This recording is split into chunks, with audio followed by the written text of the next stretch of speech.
Le son est prêt. Ça roule à la caméra. Action!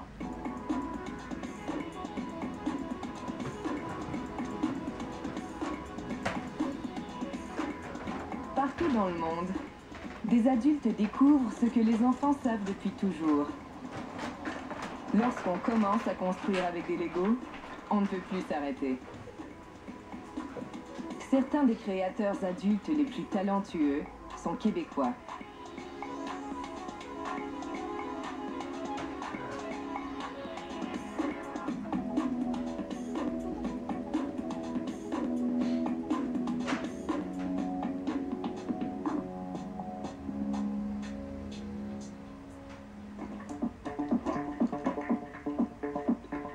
Marc-André Bazergui travaille en informatique et est un mordu de Lego robotique. Grâce à la magie de la programmation, il donne vie à ses créations. Je vous présente Wall-E 4. Fait que là, regardez comment il marche. J'ai un capteur ultrasonique dans les yeux qui détecte ma main et qui démarre le programme.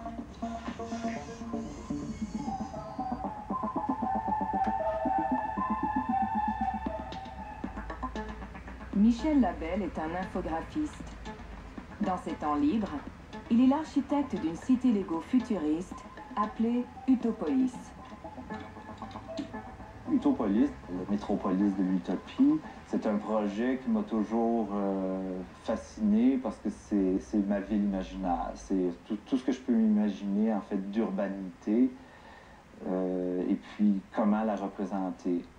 C'est comme mon bébé, c'est Utopolis. Tout est Utopolis. Alors, on essaye de ne pas faire une brique à la fois, mais 2 briques à la fois au moins. Ça va plus vite. Le fun, la passion de faire des Legos, c'est de pouvoir les tenir dans ses doigts. C'est un exercice de main. Alors, c'est de cerveau à main. Nathalie Boucher est l'une des rares femmes dans le monde des constructeurs Lego. Elle se laisse guider par son inspiration. Son plus récent projet est une réplique du World Trade Center. C'est comme un défi que je me suis donné à moi-même, de ne pas être prise dans un seul style. J'aime pouvoir me promener, faire plusieurs choses.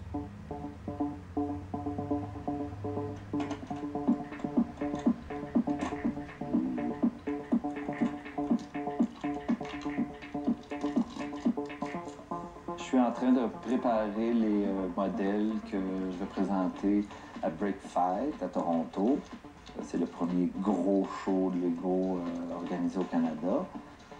Tous les temps libres que j'ai, je les utilise à faire ça. C'est vraiment un travail sans fin.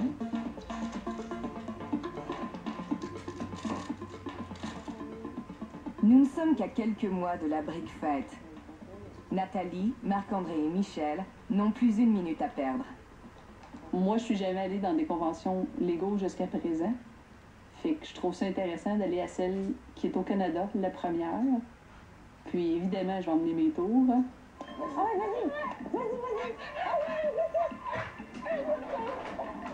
quand j'étais petite, je me souviens avec les Legos de mon frère. C'était à mon frère, les Legos à la maison. Bon, là, je sais que c'est pas une petite fille très standard. J'aimais beaucoup les autos, les camions, le vélo. Moi, les poupées, ça m'intéressait moins. Les véhicules, ah là, vraiment, j'étais dans mon élément.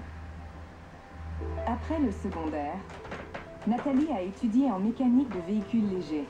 Elle était la seule fille de sa classe. Pour moi, ça allait bien. J'étais avec juste des garçons, puis des véhicules, donc tout allait bien. Je m'entendais très bien avec les garçons. Je peux dire que je construisais vraiment pour moi-même, avant de savoir qu'il y avait d'autres adultes qui jouaient au Lego. Là, je jouais vraiment pour moi-même, un peu comme quand j'étais petite, à me conter des histoires avec mes petits bonhommes. Ça fait vraiment enfantin, mais quelquefois, ça fait du bien aussi de retomber en enfance. Go! Dans presque toutes les régions du monde, des constructeurs d'âge adulte se réunissent au sein de groupes d'utilisateurs Lego, aussi appelés LUG.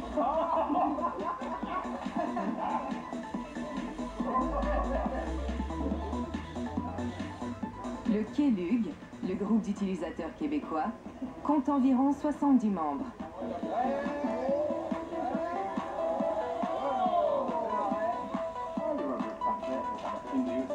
Faire partie d'un Lego User Group, c'est un moment dans l'année, dans notre cas, nous, on le fait 4 fois par année.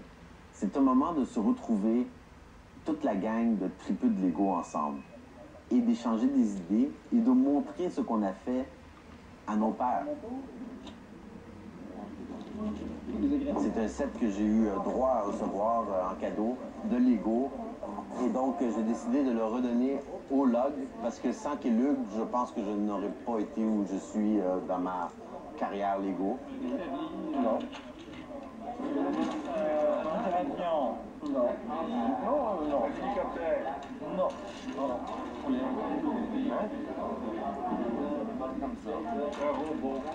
Dans une période de, je sais pas, ça peut être de 6 heures, on réussit pendant tout ce temps-là à ne parler que de Lego. Les gens parlent pas de leur maladie, puis de leur paiement de carte Visa, puis de leurs enfants, puis c'est fascinant pour ça, c'est qu'on trouve toujours quelque chose à dire sur les Lego. 2, 1, partez!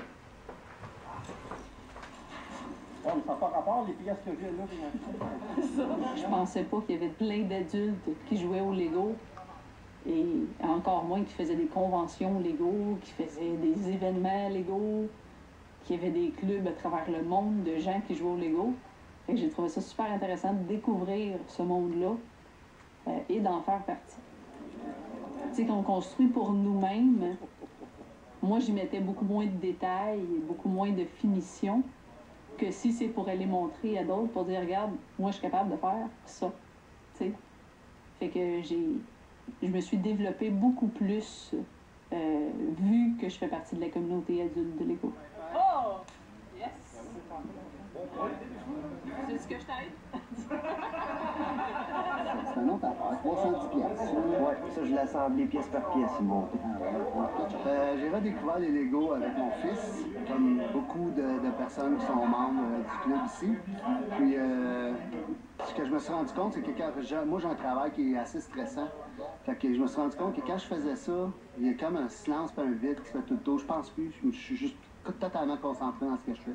Ça me permet de déconnecter. Moi, je suis mécanicien de profession, donc tout ce qui touche les Lego techniques, les engrenages, les moteurs, c'est tout ça qui m'a fasciné. J'ai joué beaucoup avec les Lego dans mon enfance. J'ai arrêté environ à l'âge de 13-14 ans.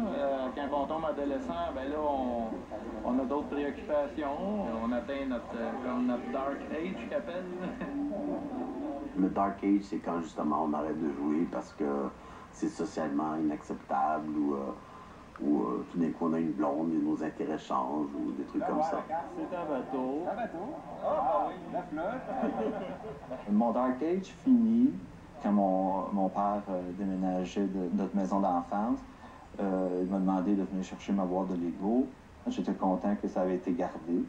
Ça m'a donné le goût de construire un gratte-ciel de chaque couleur.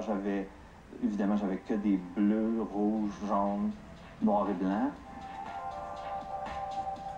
La vraie sortie du Dark Age se fait en 2001, après les attentats du World Trade Center.